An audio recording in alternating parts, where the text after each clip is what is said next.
करेंगे सबसे पहले मॉड्यूल रेडी है या नहीं, then external power supply is ready or not, so that also we have to consider, and then error flag last।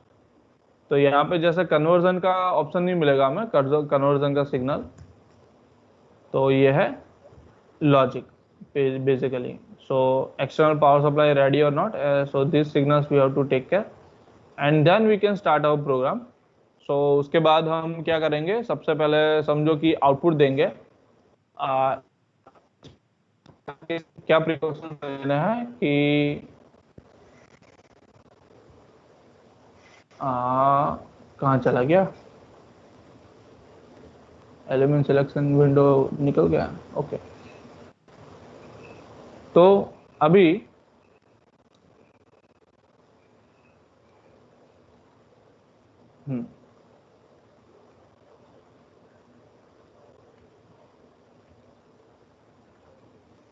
Monitor नहीं, इसमें वैल्यू मिलेगी कंट्रोल के अंदर, डिजिटल वैल्यू, ओके।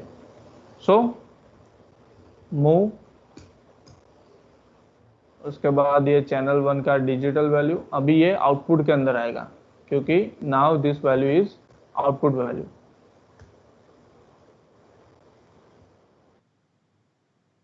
अभी ये वैल्यू डेस्टिनेशन में आने वाली है और यहाँ पे हम कोई डेटा स्ट्रक्चर डालेंगे, D100 से अभी स्टार्ट करते हैं।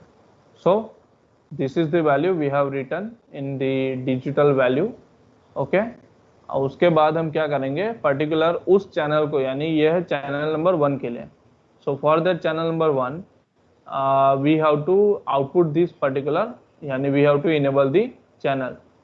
तो हर एक चैनल के लिए हम ये आउटपुट सिग्नल दे रखे हैं। सो channel 1 output enable and disable flag, ठीक है। तो इसको हम आउटपुट में यूज करेंगे, तो ये चैनल यहाँ पे इनेबल हो गई। या फिर इसके जगह पे आप डायरेक्टली वाई लिख सकते हैं। वाई इसका जो डेटा है 3 से स्टार्ट होता है, सो Y31, इस तरह से भी आप डायरेक्टली देखो, चैनल 1 आउटपुट इनेबल और disable flag. So you can use this also and you can use either this labels, module labels, ठीक है। सो by this way you can do the programming for multiple channels. So for each and every channel we can write this same logic D200 and then this value, अब ये value directly तो नहीं होगी, तो इससे अच्छा इसको पहले खाली रखते हैं। एंड फॉर द चैनल, ठीक है, for the channel 2 digital value here D200 और D102, ठीक है। इसमें वो ऑपरेशन वैल्यू का फंडा नहीं है,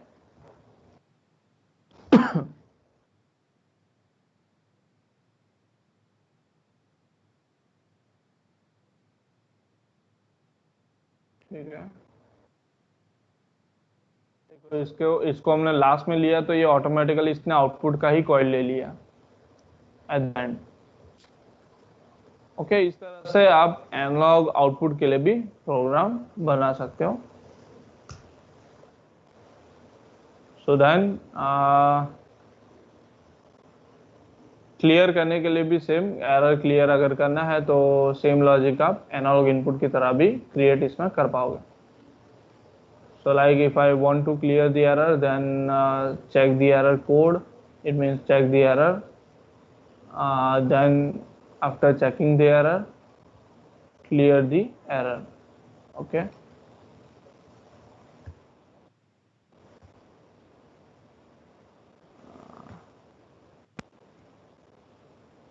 Set the error and if this particular error is already cleared, if it is cleared, then reset the error clear request, okay। So you can do the programming like this way in analog input and output both the models, ठीक है। इस तरह से आप कर सकते हो। या फिर जैसे मैंने बताया कि डायरेक्ट बफर मेमोरी एक्सेस, तो बफर मेमोरी अगर डायरेक्टली एक्सेस करनी है तो हम कैसे करेंगे, जैसे कि एनालॉग इनपुट चैनल 1 का जो डेटा है उसका बफर मेमोरी 400 है,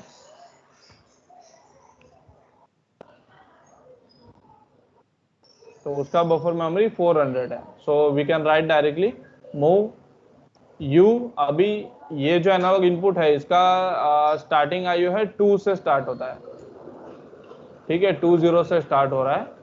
सो U2/G एंड 400, उसमें से डेटा जो है वो मुझे मूव करना है कोई D200 डेटा स्टेज के अंदर, ठीक है। तो इस तरह से आप बफर मेमोरी से भी डेटा मूव कर सकते हैं या फिर एक्सेस कर सकते हैं। सो ये एक फॉर्मेट है। तो फॉर्मेट्स बहुत सारे हमारे पास, whether you can go for the label में, इट मीन्स देखो इसमें बहुत सारे तरीके हैं। एक तो आपने डायरेक्टली मॉड्यूल लेबल यूज किया, अगर मॉड्यूल लेबल यूज नहीं करते तो आपको वो डेटा बफर मेमोरी के टर्म में लेना पड़ता है, या फिर आप रिफ्रेश सेटिंग करके डायरेक्टली कोई डेटा स्टोर उसमें दे सकते हो।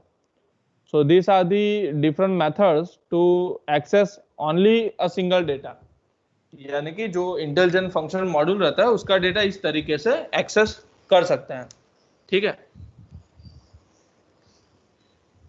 यूजिंग प्रोग्रामिंग और आइदर दी रिफ्रेश सेटिंग।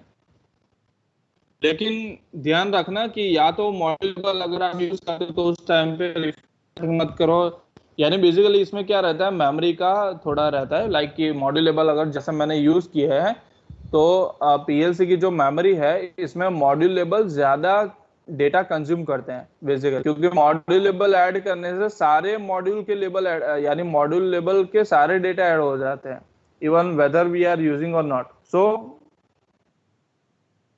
जब हम मॉड्यूल लेबल यूज करेंगे तो ये जो लेबल मेमोरी है इसमें एम ग्लोबल में आपको ये सारा डेटा ऐड होता है, इसमें ये लेबल्स ऐड होता है, and that global data will add on the, it means it will also add the error, it will also add the memory, okay, so additional memory also will be consumed by this label memory।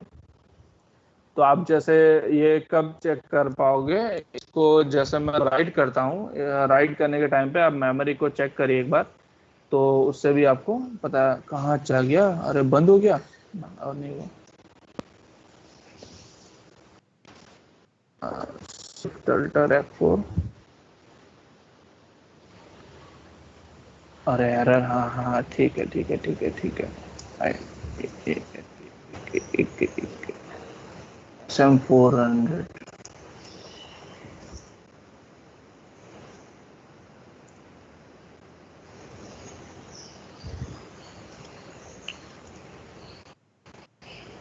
ठीक है। तो okay, जब अभी इसको right करने के लिए मुझे एक बार सिमुलेशन स्टार्ट करना पड़ेगा।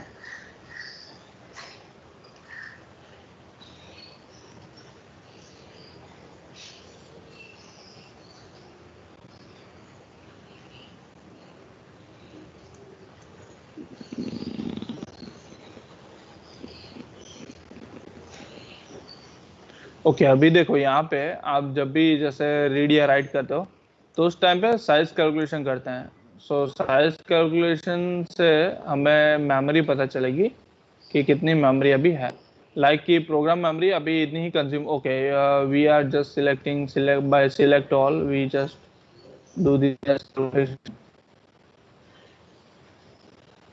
देखो उससे पता चलेगा कि अभी मेमोरी हमारा कंज्यूम हुआ है। सो प्रोग्राम मेमोरी, प्रोग्राम यानी हमने कम ही बनाया तो वो कम अभी हुआ है, यानी if it is less occupied, data memory यहाँ पे ज्यादा ऑक्यूपाई हुआ है एंड डिवाइस लेबल मेमोरी भी ज्यादा ऑक्यूपाई हो गई है यहाँ पे, ठीक है। तो इस तरह से आप चेक कर सकते हो कि whether our memory is increased और नॉट, ओके। सो बस एग्जीक्यूट करेंगे हम।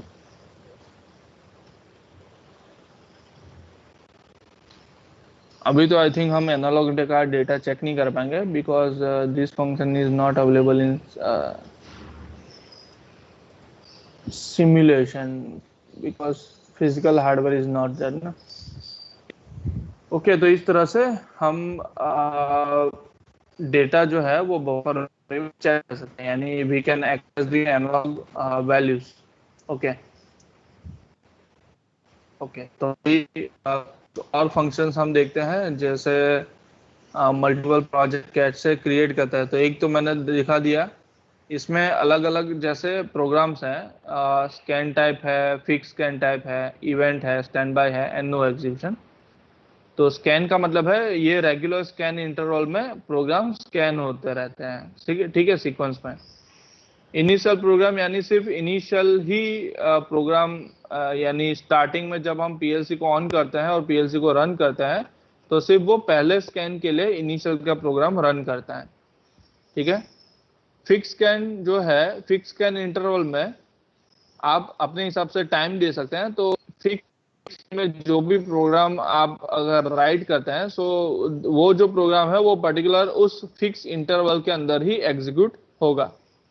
और इवेंट है, तो इवेंट का मतलब ये है कि कोई पर्टिकुलर इवेंट पे अगर मुझे वो प्रोग्राम को कॉल करवाना है, for that also you can write this event type of program, ठीक है।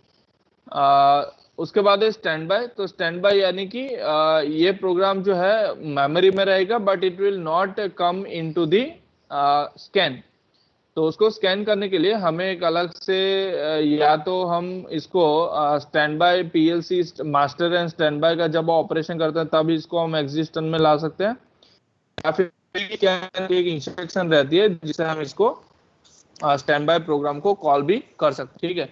इसके लिए ये सारे सेटिंग्स करने के लिए लेकिन क्या करना पड़ेगा, जैसे यहाँ पे हम न्यू प्रोजेक्ट क्रिएट तो करेंगे, बट फिक्स स्कैन जो है इसका टाइम क्या रहेगा, जो इवेंट है तो वो कौन सी इवेंट पे कॉल होगा। स्टैंड बाय के लिए तो हमें कुछ करना नहीं है, क्योंकि उसके लिए पर्टिकुलर की एक इंस्ट्रक्शन ही है, डायरेक्टली उससे हमें कॉल करना रहता है। एंड इनिशियल स्कैन के लिए भी नहीं है, बट इन दोनों के लिए सेटिंग करना रहता है। So for that we have to go to the CPU parameter,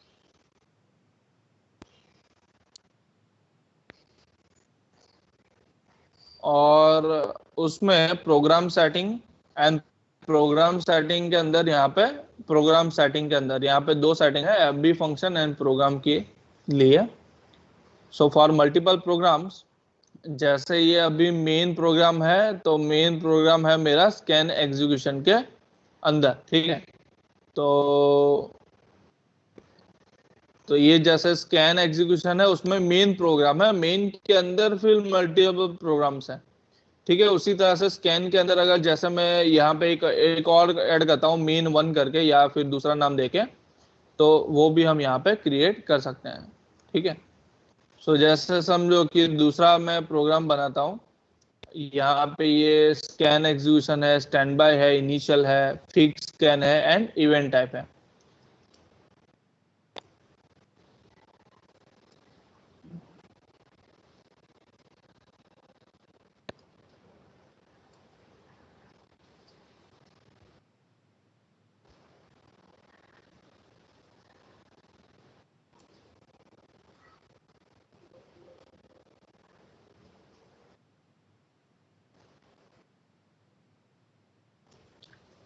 ठीक है, तो एक प्रोग्राम ऐड किया मैंने, कहाँ चला गया हमारा सिस्टम मॉनिटर,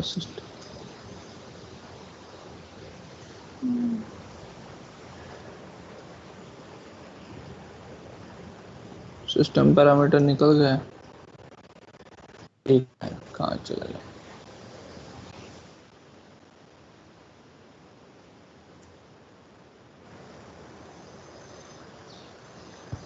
ठीक है, प्रोग्राम इसमें, तो यहाँ पे देखो ये मेन वन आ गया, इसमें फिक्स स्कैन में है ये। तो फिक्स स्कैन जो है वो कितना टाइम का रखना है, लाइक कि 1 सेकंड का है। सो एक सेकंड, हर एक सेकंड पे ये देगा। इसमें यूनिट है in terms of millisecond and second. So we can go for the fix scan interval in 0.5 second to 60,000 and 1 to 60 second, okay. यानी 0.5 to 60,000 milliseconds and 1 to 60 seconds in terms of the second unit, तो ये हम यहाँ पे set कर सकते हैं। तो मेरा जो प्रोग्राम है वो हर एक सेकंड पे यहाँ पे ठीक है।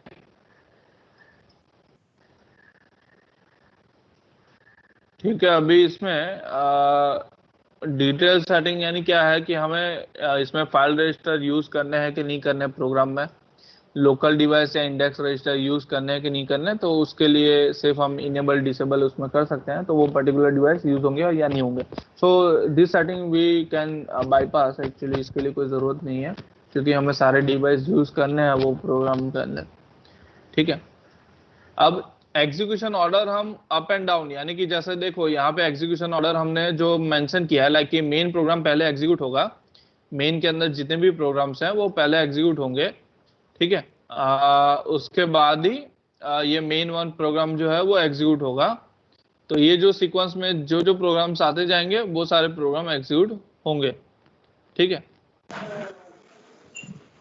मल्टीपल प्रोग्राम जो है आई थिंक 32 क्रिएट कर सकते हैं। 32 इज द कैपेसिटी, 32 नहीं, इसमें ओके IQ में ज्यादा है, क्यू में 30, FX5 में 32 है।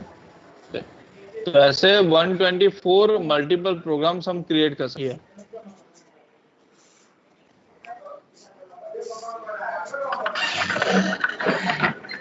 ठीक है, तो उसी तरह से फंक्शन ब्लॉक का भी है। तो फंक्शन ब्लॉक के लिए हम देखते हैं अभी कि कैसे क्रिएट करना है।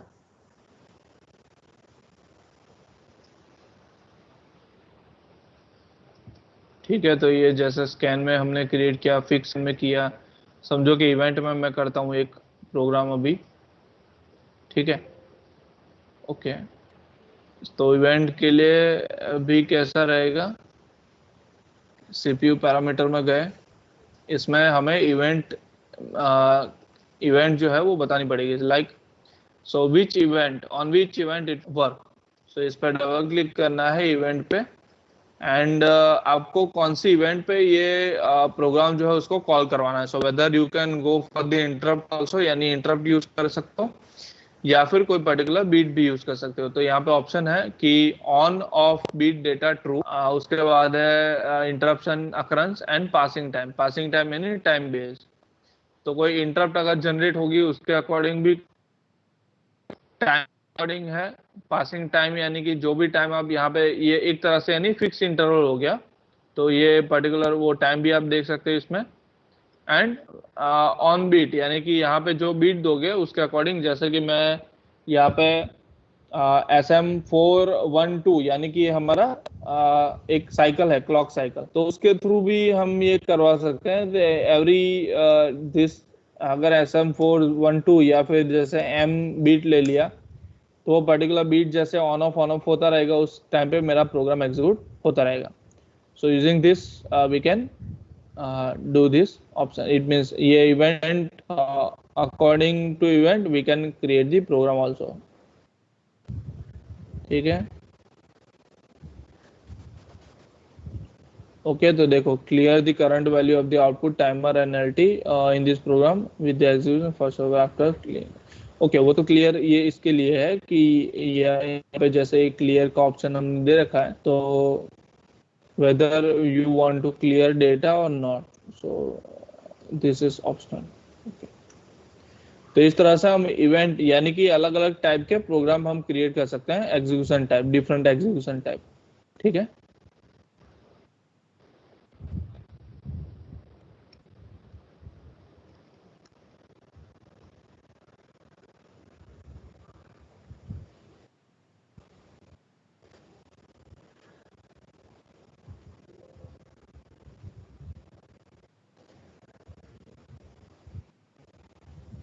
ओके,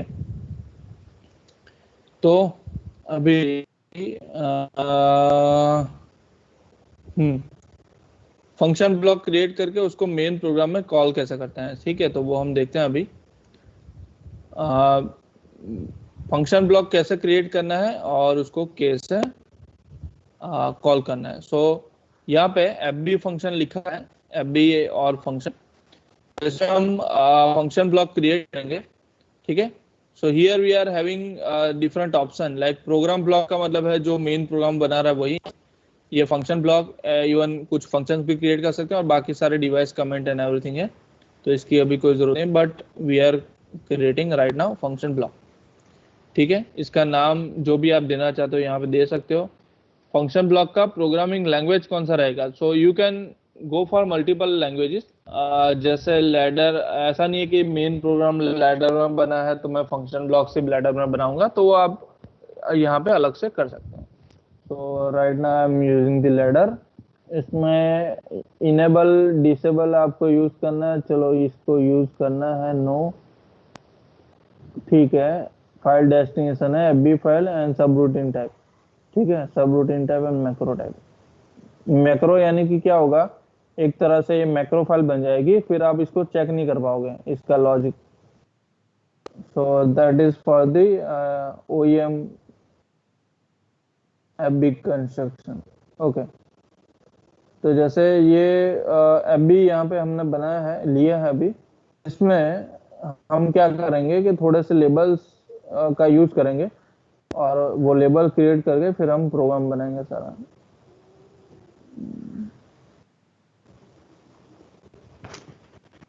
ठीक है, जैसे मैं स्टार्ट डेटा टाइप जो है वो हम सिलेक्ट करेंगे, स्टार्ट एंड बीट ले लिया है अभी। इसका वेरिएबल क्लास, यानी कि अगर हम देखो वेरिएबल क्लास क्या है कि फंक्शन ब्लॉक के अंदर अगर मैं डेटा इनपुट साइड पे दिखाना चाहता हूँ बाहर, तो इसके लिए हम वेरिएबल इनपुट यूज करेंगे। अगर हम आउटपुट साइड पे डेटा दिखाना चाहते हैं, if we want to show the if we want to assign the data at a variable output side, so we have to select the variable output, और जो भी इंटरनल प्रोसेसिंग के लिए होगा वो सिर्फ हमारा होगा वेरिएबल इनपुट, वेरिएबल के फॉर्म में। ठीक है, स्टॉप वन पंप, ठीक है। इसके अलावा टाइमर का एक्यूमुलेटर, सो ये जैसे ये ले लिया मैंने बीट के फॉर्म में, ये ले लिया मैंने बीट के फॉर्म में। टाइमर जो है, एक मैं टाइमर यूज कर रहा हूँ नॉर्मल टाइमर 0, ठीक है। तो इसका वेरिएबल हम रखते हैं एज अ टाइमर और इसको हम डालते हैं वेरिएबल के अंदर ही, वेरिएबल पब्लिक वेरिएबल के अंदर ही डालते हैं। सो देन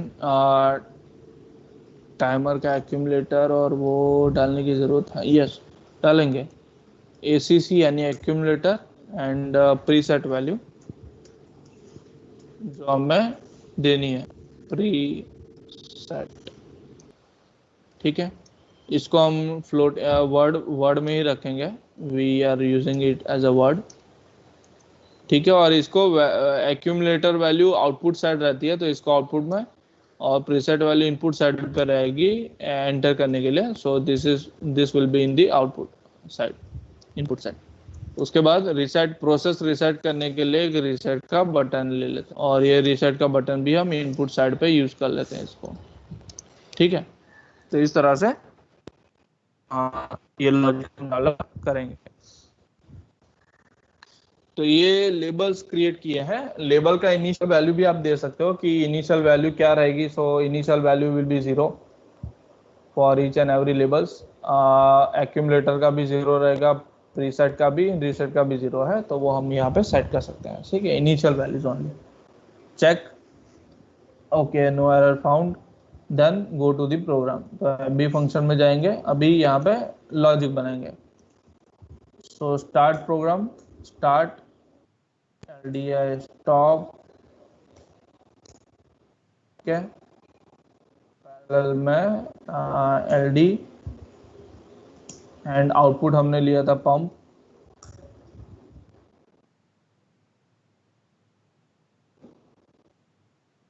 ठीक है।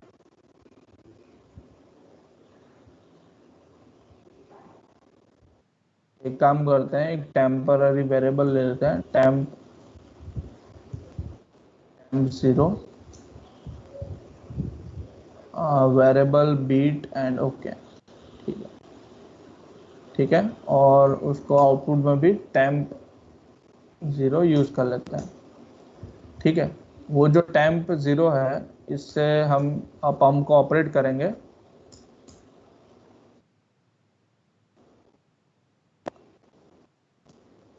ठीक है, और पंप को बंद कब करेंगे? तो we are just creating one logic that जैसे ही टैंप ऑन होता है तो उससे मेरा एक टाइमर ऑन हो जाएगा। सो आउट एंड टाइमर हमने ले रखा है टाइमर 0। इसका प्रीसेट वैल्यू हम डालेंगे प्रीसेट से। ठीक है, इस तरह से आप ये कर सकते हो। So why we have created timer 0 as a timer, यानी इसका डेटा टाइप टाइमर है। तो बेसिकली ये कैसे काम करेगा कि इसका हमने जो डेटा टाइप टाइमर रखा है तो ये टाइमर के ही प्रॉपर्टी यूज करेगा। सो टाइमर का डन बीट यूज करने के लिए हमें कुछ नहीं करना, we have to use only this timer 0। And उससे टाइमर का डन बीट जो है उससे चलो अभी तो इसका डन बीट मैं यहाँ पे यूज नहीं करूंगा। इसका डन बीट जो है टाइमर के डन बीट से मुझे पंप को बंद कर देना है। So temporary for using NC contact of timer I am just off this, I am off turning off this pump. Okay, उसके बाद टाइमर का प्रीसेट दे दिया, एक्यूमुलेटर ठीक है, टेम्पररी। और टाइमर को रीसेट कब करवाना है? So we are using the reset reset logic. Reset button हमने दे दिया है, तो रीसेट बटन से हम टाइमर को RST टाइमर 0। ठीक है, रीसेट लॉजिक से हम टाइमर को 0 करेंगे। ओके, ये हो गया। अभी एक्यूमुलेटर की वैल्यू वहां दिखाने के लिए we should move the ACC, we should move the timer 0 value to the ACC, तब जाके वो SM400 यहाँ पे डाल देते हैं तो हमें दिखेगा। ठीक है, whenever we compiling this FB function, so it will not show us the white background, but here you can say it is it shows the blue color background, because ये फंक्शन ब्लॉक हमने create तो किया है but इसको हमने main program में कहीं पे यूज नहीं किया है, तो इसलिए वो इस तरह से हमें दिखाएगा। तो इसको मेन प्रोग्राम में कॉल करने के लिए या यूज करने के लिए हम क्या करेंगे, कोई भी एक प्रोग्राम है उसमें हम इसको यूज करते हैं। तो समझो यहाँ पे मैं FB ले लेता हूँ। तो ये जो फंक्शन ब्लॉक है इसको एंड में तो ले नहीं सकते, यानी एक इंसर्ट मुझे करना पड़ेगा।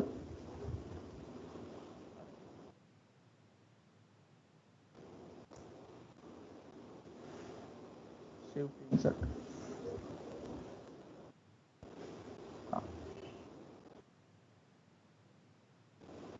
ठीक है। तो इसको फंक्शन ब्लॉक जो है ये FB POU, इसको डायरेक्टली ड्रैग करके यहाँ पे ड्रॉप कर दो। तो ये पूछेगा नाम, ओके, जो भी देना है दे दो। ठीक है, तो ये जो फंक्शन ब्लॉक है आप अगर देखोगे तो इवन ये मॉड्यूल लेवल वाला ऑप्शन है उसमें भी आपको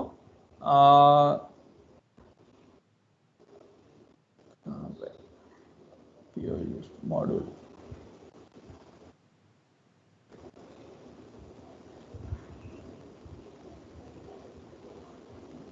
ओके, हाँ कंपाइल करेंगे तब मिलेगा।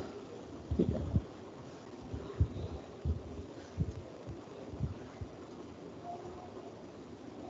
अभी इसमें सारे इनपुट देते हैं M100, ठीक है,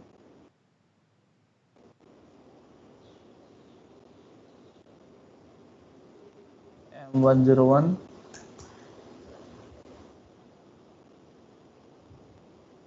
प्रीसेट वैल्यू है। तो प्रीसेट वैल्यू के लिए चलो समझो कि मैं कोई कांस्टेंट देता हूँ, अभी तो टेम्पररी कांस्टेंट की 100 दे दिया मैंने। रीसेट के लिए बीट दे देता हूँ M102।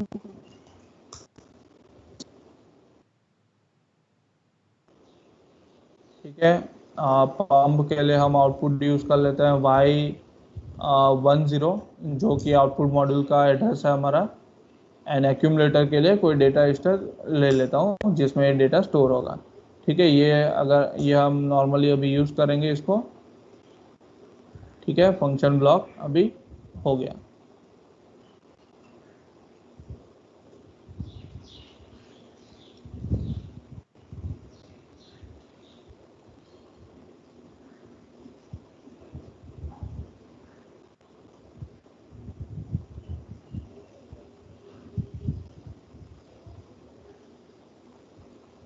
ओके क्यू में आता है, इसमें नहीं है।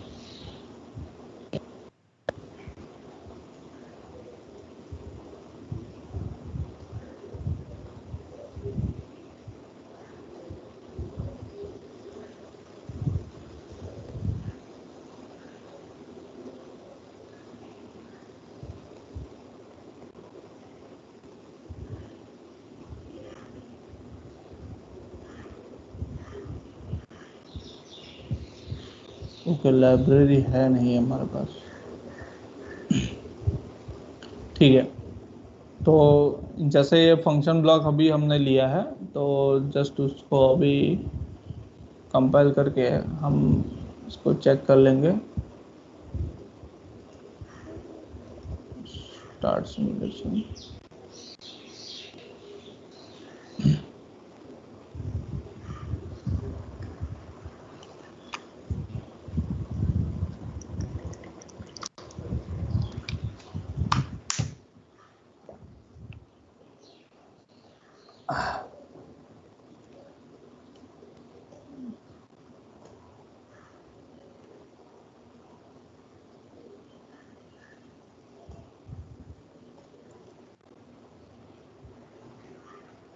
ठीक है, आई थिंक बट सिमुलेशन यहाँ पे विजिबल भी नहीं होगा।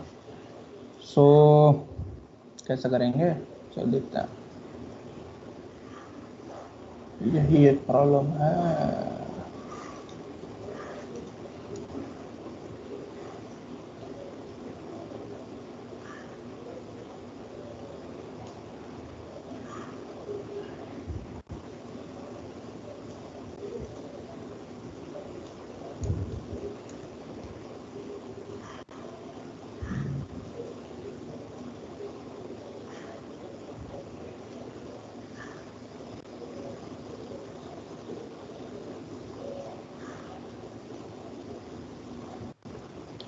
ओके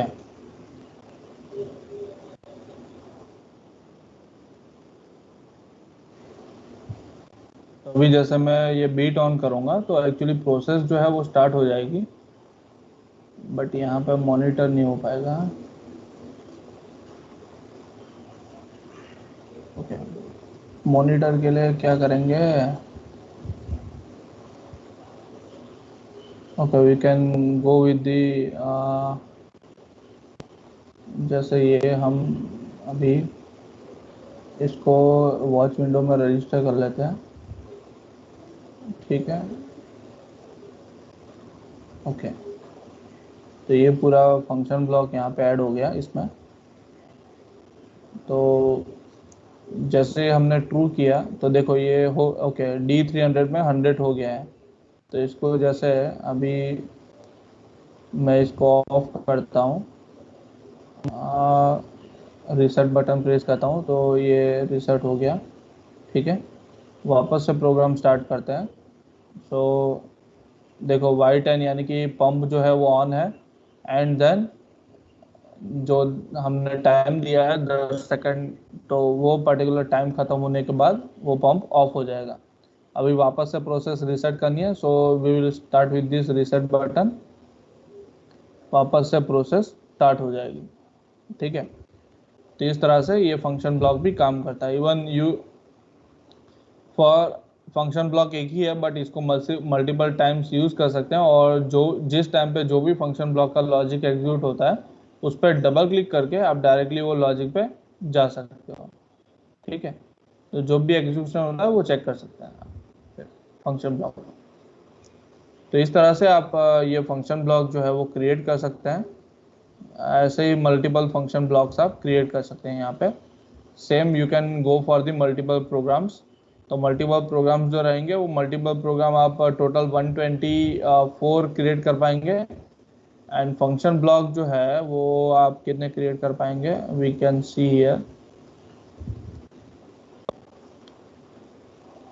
तो जैसे मल्टीपल प्रोग्राम आप कितने क्रिएट कर सकते हैं, तो मल्टीपल प्रोग्राम 124।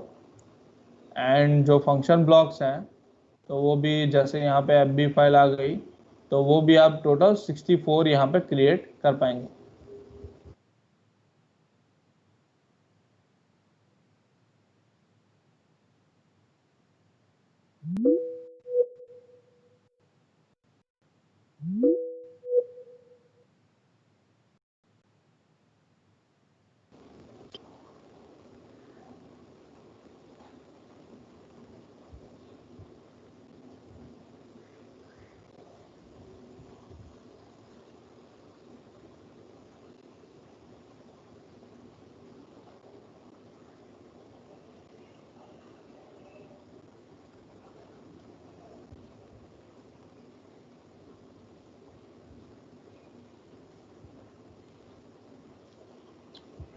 ठीक है, सो this is for the today's training. अगर आपको कोई क्वेरी है, कोई डाउट है, तो आप क्वेश्चन कर सकते हैं, if you have any query and any doubts. और दूसरा कि जैसे मैंने पहले बताया था, रजिस्ट्रेशन फॉर्म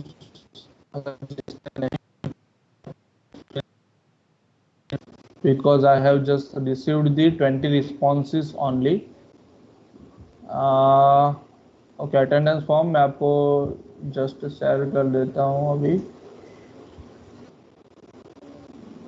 ठीक है, आप रजिस्ट्रेशन कर लीजिए तो भी चलेगा, वैसे तो नहीं, ये भी चाहिए होगा। अटेंडेंस फॉर्म जो है वो मैं अभी जस्ट ये शेयर किया है मैंने। You should fill the attendance form also. ये फॉर्म जो है ये ऐसा नहीं है कि सिर्फ मैं मित्सुबिशी के लिए ले रहा हूँ, this form is for your SMG also, because वो हम एसएमजी के साथ भी शेयर करते हैं। So you should fill this registration and attendance form, both the forms, so that data can be maintained by us and can for the Suki also.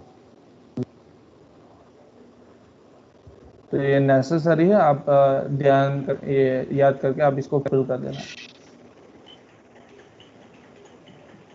Okay